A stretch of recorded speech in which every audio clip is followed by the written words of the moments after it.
ആരുടെ മുമ്പിലാണ് യുക്തിഭദ്രമായ കാര്യങ്ങൾ പോലും പറയേണ്ടതെന്ന് നാം മനസ്സിലാക്കിയിരിക്കേണ്ടതാണ്. തിന്മയ്ക്ക് പകരം തിന്മ ചെയ്യരുത്, നന്മ കൊണ്ടാണ് തിന്മയെ നാം നേരിടേണ്ടത്. മത്തായിയുടെ സുവിശേഷം 5:38 മുതലുള്ള വാക്യത്തിൽ നാം വായിക്കുകയാണ്. വിശുദ്ധ ഫ്രാൻസിസ് അസീസി യേശുക്രിസ്തുവിൻ്റെ ഈ പ്രമാണം തൻ്റെ ജീവിതത്തിൽ ഒരു പ്രാർത്ഥനയാക്കി മാറ്റിയ വ്യക്തിയാണ്. ദൈവമേ, അങ്ങ് എന്നെ ഒരു സമാധാന ദൂതനാക്കി മാറ്റണമേ. വിദ്വേഷമുള്ളിടത്ത് സ്നേഹം വിതയ്ക്കാനായിട്ട് എന്നെ ശക്തനാക്കണമേ. അവഗണിക്കപ്പെടുമ്പോൾ മറ്റുള്ളവരെ അംഗീകരിക്കാനുള്ള കൃപ എനിക്ക് തരണമേ. മറ്റുള്ളവരിൽ നിന്നൊന്നും പ്രതീക്ഷിക്കാതെ അവരെ സ്നേഹിക്കാനുള്ള കൃപ എനിക്ക് തരണമേ.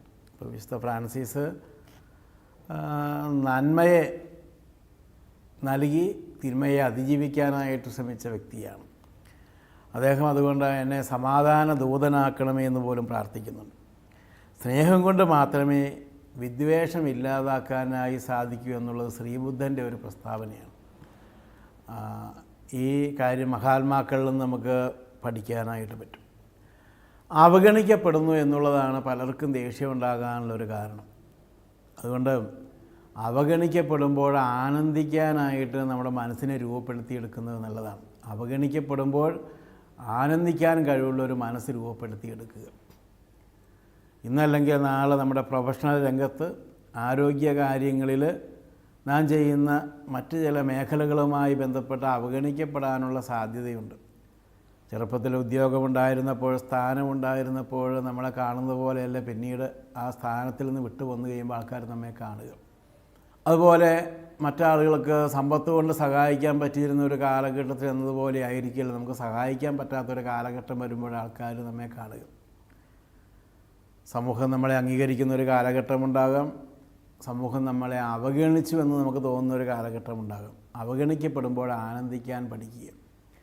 അങ്ങനെയാണ് പലപ്പോഴും നമ്മുടെ പല ദേഷ്യത്തിലും നമുക്ക് മനഃപൂർവ്വം മാറാനായിട്ട് പറ്റും. പല ആളുകൾക്കും പെട്ടെന്ന് ദേഷ്യം വരാനുള്ള കാരണം ഞാൻ അവഗണിക്കപ്പെട്ടു, ഈ വീട്ടിൽ എനിക്കൊരു സ്ഥാനവുമില്ല, ഈ വീട്ടിൽ എന്നെ ആരും ശ്രദ്ധിക്കുന്നില്ല.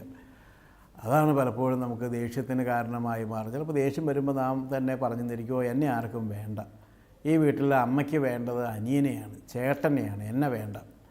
അപ്പോൾ അവഗണിക്കപ്പെടുന്നു എന്നുള്ളതാണ് പലപ്പോഴും ദേഷ്യം ഒച്ചപ്പാടും ബഹളമായിരിക്കും, മാറ്റണമെന്നില്ല. ഞാൻ നമ്മെ തന്നെ ശിക്ഷിക്കുന്നതാകാൻ പഠിക്കേണ്ട എന്ന് തീരുമാനമെടുക്കുന്നു. അമ്മയ്ക്ക് എന്നെ വേണ്ടെങ്കിൽ ഞാനിനി പഠിക്കുന്നില്ല, ഇനി ഞാൻ കോളേജിൽ പോകുന്നില്ല. ഇപ്പം ഇങ്ങനെ ഈ രീതിയിൽ നമുക്ക് മറ്റുള്ളവർക്ക് ഉപദ്രവം ഉണ്ടാക്കുന്ന ചില കാര്യങ്ങൾ നമുക്ക് തീരുമാനിക്കാനും പറയാനൊക്കെ പറ്റും. ഫ്രാൻസിസ് അസീസി തൻ്റെ ജീവിതത്തിൽ അവഗണിക്കപ്പെടുമ്പോൾ എങ്ങനെയാണ് ആനന്ദിക്കേണ്ടതെന്ന് പറയാൻ വേണ്ടി ഒരു സംഭവം അല്ലെങ്കിൽ ഒരു കഥ ഉണ്ടാക്കി തൻ്റെ സുഹൃത്തായ ലിയോ ബ്രദറിനോട് പറയുന്നുണ്ട്. ലിയോയോട് ഒരിക്കൽ ഫ്രാൻസിസ് ചോദിച്ചു, ഏറ്റവും കൂടുതൽ ആനന്ദമുണ്ടാകുന്നത് എപ്പോഴാണെന്ന് താങ്കൾക്ക് പറയാമോ? ലിയോ പല കാര്യങ്ങളൊക്കെ പറഞ്ഞ്, നല്ല ആഹാരം കിട്ടുമ്പോഴാണ്, ലോട്ടറി അടിക്കുമ്പോഴാണ്, നല്ല താമസ സൗകര്യം കിട്ടുമ്പോഴാണ്, പ്രതീക്ഷിക്കാത്ത നേരത്ത് ഒരു അഭിനന്ദനം ഉണ്ടാകുമ്പോഴാണ്, ഇങ്ങനെ ധാരാളം കാര്യങ്ങൾ, അല്ല നല്ലൊരു പ്രാർത്ഥനയിലൂടെ കടന്നു പോകാൻ പറ്റുമ്പോഴാണ്. ഫ്രാൻസിസ് പറഞ്ഞു, അതൊക്കെ ശരിയാണ്, പക്ഷേ അതൊന്നും നല്ല ഞാൻ ഉദ്ദേശിച്ച ഉത്തരം. ഫ്രാൻസിസ് പറഞ്ഞു, ഞാൻ അതിന് ഒരു ഉദാഹരണം പറഞ്ഞു തരാം. നമ്മൾ രണ്ടുപേരും കൂടി നാം തന്നെ ഉണ്ടാക്കിയ നമ്മുടെ ആശ്രമത്തിലേക്ക് ഇപ്പോൾ നടന്നു ചെല്ലുകയാണ്. ഇപ്പം മഞ്ഞ് പെയ്യുന്നുണ്ട്, താങ്കൾക്കറിയാം. നമ്മൾ ചെല്ലുമ്പോൾ സന്ധ്യയാകുന്നു. നമ്മൾ ചെന്ന് നമ്മുടെ ഡോറിലെ ബെല്ല് അടിച്ചു. വാതിൽ കാവൽക്കാരൻ വന്ന് വാതിൽ തുറന്നു. അയാൾക്ക് മനസ്സിലായി ഫ്രാൻസിസും ലിയോയുമാണ് വന്നിരിക്കുന്നതെന്ന് മനസ്സിലായി. പക്ഷേ എന്താണെന്ന് നമുക്കറിയാൻ പാടില്ല. അയാൾ പെട്ടെന്ന് ഒരു ആൾമാറാട്ടം വന്നതുപോലെ അയാൾ വിളിച്ചു പറഞ്ഞു, ആ രണ്ട് കള്ളന്മാർ വന്നിരിക്കുന്നു. കുറേ ഒച്ചയും ബഹളമൊക്കെ ഉണ്ടാക്കി. അപ്പോൾ അകത്തിരുന്ന ആൾക്കാരും കേട്ട് കള്ളന്മാർ വന്നിരിക്കുന്നു എന്ന്. അയാൾ ചെയ്തത്, അയാൾ വന്ന ഒരു വടി കൊണ്ട് നമ്മൾ രണ്ടുപേരെ നന്നായി തല്ലി.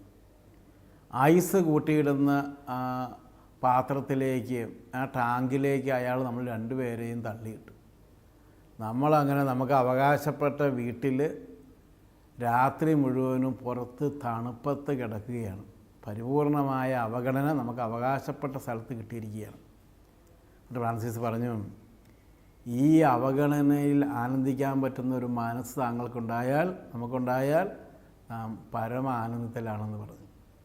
അപ്പോൾ അതുകൊണ്ട് നല്ല ആരോഗ്യവും നല്ല സമ്പത്തും മറ്റുള്ളവരുടെ ബഹുമാനമൊക്കെ കിട്ടുന്ന ആ കാലഘട്ടത്തിൽ തന്നെ ആരെങ്കിലും നമ്മൾ ബഹുമാനിക്കുമ്പോൾ നമ്മോട് തന്നെ നാം പറയണം, അവഗണിക്കപ്പെടുമ്പോൾ ആനന്ദിക്കാനുള്ളൊരു മനസ്സ് എനിക്ക് തന്നമേ എന്ന് പറഞ്ഞുകൊണ്ടിരിക്കണം. അല്ലെങ്കിൽ ക്രമേണ നാം ദേഷ്യപ്രകൃതിക്കാരായി മാറും.